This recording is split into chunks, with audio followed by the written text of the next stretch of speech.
এটা হচ্ছে বরিশাল সিএনবি রোডের দৃশ্য, চৌমাথার আগে। কি হলো বুঝতেছি না, সব গাড়ি এখানে দাঁড়াই আছে, হয়তো চৌমাথা ওইখানে কিছু একটা হয়েছে, তো সামনে গিয়ে দেখি।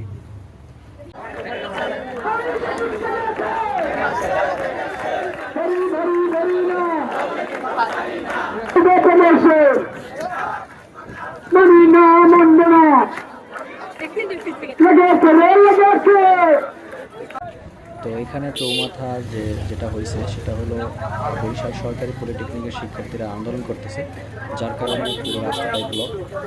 গাড়ি হচ্ছে আসা যাওয়া করতে পারতেছে না, দেখতেই পাচ্ছে সব গাড়ি হচ্ছে দাঁড়ায় আছে।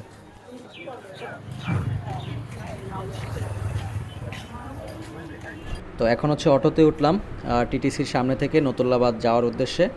আর আমরা বাঙালি কেমন সেটা আরেকবার আপনাদের একটু মনে করিয়ে দেই। টিটিসি থেকে নতুল্লাবাদ পর্যন্ত ভাড়া নিতেছে 10 টাকা করে। মানে সুযোগ পাইলেই সেটা সদ্ব্যবহার করতে হবে, এটাই যেন আমাদের একটা জীবনের সাথে ওতপ্রোতভাবে মিলিয়ে আছে, যে আমরা সুযোগ পাইছি আর হচ্ছে আমরা আমাদের মতো কাজ চালিয়ে যাব। যেমন কিছুদিন আগে হচ্ছে ফিলিস্তিনের পক্ষে আন্দোলন হইতেছিল, তখন ঢাকায় নাকি পতাকার দাম অনেক বেশি ছিল, ঠিক তেমনই কিছু একটা। পুরো রাস্তা যখন ব্লক, তখন অটোওয়ালারা পাইছে সুযোগ, 5 টাকার ভাড়া 10 টাকা করে নিতেছে। তো মাত্র অফিসে আসলাম, আর বাইরে অলরেডি বৃষ্টি শুরু হয়ে গেছে। তো এক তো বৃষ্টি, আর হচ্ছে এরকমের আন্দোলনের কারণে পুরো রাস্তা ব্লক। একদম বরিশাল সিএনবি রোড থেকে একদম এই যে কী বলে টেক্সটাইল পর্যন্ত একদম পুরা রাস্তা ব্লক। গাড়ি ওদিকেও যাইতে পারে না, এদিকেও আসতে পারে না। আর আন্দোলনটা যেহেতু একদম চৌমাথার মিডল পয়েন্ট হইতেছে, যার কারণে এমনিতেই গাড়ি চলাচল করতে পারতেছে না। এখন আন্দোলনটা করতেছে হচ্ছে বরিশাল পলিটেকনিক, সরকারি পলিটেকনিকের শিক্ষার্থীরা। আর আন্দোলনের কারণ যতটা জানলাম সেটা হচ্ছে অবৈধ ক্রাফটদের বিরুদ্ধে হচ্ছে আন্দোলনটা করতেছে। এখন এই যে আন্দোলন, এই আন্দোলন কিন্তু আজকে শুরু হয় না, এই আন্দোলন আরও অনেক আগে থেকেই আন্দোলন চলতেছে।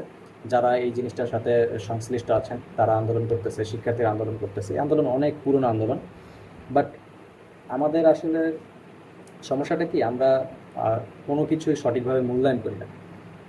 যারা এই জিনিসটার সাথে ইনভলভ, যারা এই জিনিসটা সমাধান করতে পারবেন, উপরে যারা আছেন কর্তৃপক্ষ, তারা যদি সঠিকভাবে মূল্যায়ন করে, যথাযথভাবে মূল্যায়ন করে, তাইলে কিন্তু শিক্ষার্থীদের রাস্তায় নেমে আন্দোলন করার প্রয়োজন হয় না।